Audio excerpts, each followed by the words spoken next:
പക്ഷെ അതിൻ്റെ വേറൊരു ബാങ്കുകാർ നമ്മളെ പിന്നെ ഒരു കുടുക്കിൽ പെടുത്തുന്നത് എന്താ വെച്ച് കഴിഞ്ഞാൽ, ബാങ്കുകാർ അന്ന് എന്നെ വിളിച്ചിട്ടുണ്ടായിരുന്നു. കാരണം ഞങ്ങളങ്ങനെ ലോണുണ്ട്, അത് അടച്ചേ പറ്റുമെന്ന് പറഞ്ഞിട്ട് ബാങ്കുകാർ വിളിച്ചിട്ടുണ്ടായിരുന്നു. അതിനുശേഷം ഞാൻ പറഞ്ഞ് പിന്നെ അത് ഇങ്ങനത്തെ ഒരു ദുരന്തം നടന്നുകൊണ്ട് കാരണം ഇപ്പോൾ എനിക്ക് അടയ്ക്കാനുള്ള ഒരു മാർഗ്ഗമല്ല, മുമ്പിൽ മാർഗ്ഗമല്ല. അപ്പോൾ അവർ മറ്റൊരു വഴി എന്താ അവർ കണ്ടതെന്ന് പറയുമ്പോൾ, കാരണം ബാങ്കുകാർ നേരിട്ട് നമ്മളെ ഇതുപോലെ വിളിച്ച് ശല്യപ്പെടുത്തുകയാണെന്നുണ്ടെങ്കിൽ അവർക്കൊരു ബുദ്ധിമുട്ടാവും. അപ്പോൾ അതുകൊണ്ട് തന്നെ നമുക്ക് ആരാണോ ജാമ്യം നിന്നത് അദ്ദേഹത്തിനെ കൊണ്ട് ഇവർ നിങ്ങൾക്ക് ലോണ് തരാം എന്ന് പറഞ്ഞ് അദ്ദേഹത്തിനെ പോയി കാണുക. അദ്ദേഹത്തിനെ പോയി കണ്ടിട്ട് പിന്നെ ഇപ്പോൾ പൈസയ്ക്ക് ആവശ്യമില്ലാത്തവരാരും ഉണ്ടാവില്ലല്ലോ. അപ്പോൾ അദ്ദേഹം എന്ന് പറയുമ്പോൾ ഇതിനിടയ്ക്ക് എന്നെ വിളിച്ചിട്ട് ഞാൻ 20,000 രൂപയോളം ഞാൻ ആ ലോണിൻ്റെ ആവശ്യത്തിന് വേണ്ടിയിട്ട്, പല ആവശ്യത്തിനും വേണ്ടിയിട്ട്, പേപ്പർ വർക്കിന് വേണ്ടിയിട്ട് 20,000 രൂപ എൻ്റെ കയ്യിൽ നിന്ന് ചിലവായി.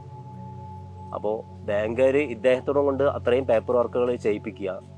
എന്നിട്ട് അതിൽ ബാങ്കിൽ ഈ പേപ്പർ സബ്മിറ്റ് ചെയ്യുന്ന സമയത്ത് ബാങ്കുകാർ പറയാം നിങ്ങൾക്ക് ലോണ് തരാൻ പറ്റില്ല, കാരണം ഇവിടെ മുരളീൻ്റെ ലോണ് പെൻഡിങ്ങിലാണ്, അതുകൊണ്ട് ആ ലോണ് നിങ്ങൾ അടപ്പിക്കുക എന്ന് അയാളെ കൊണ്ട് പറയാം.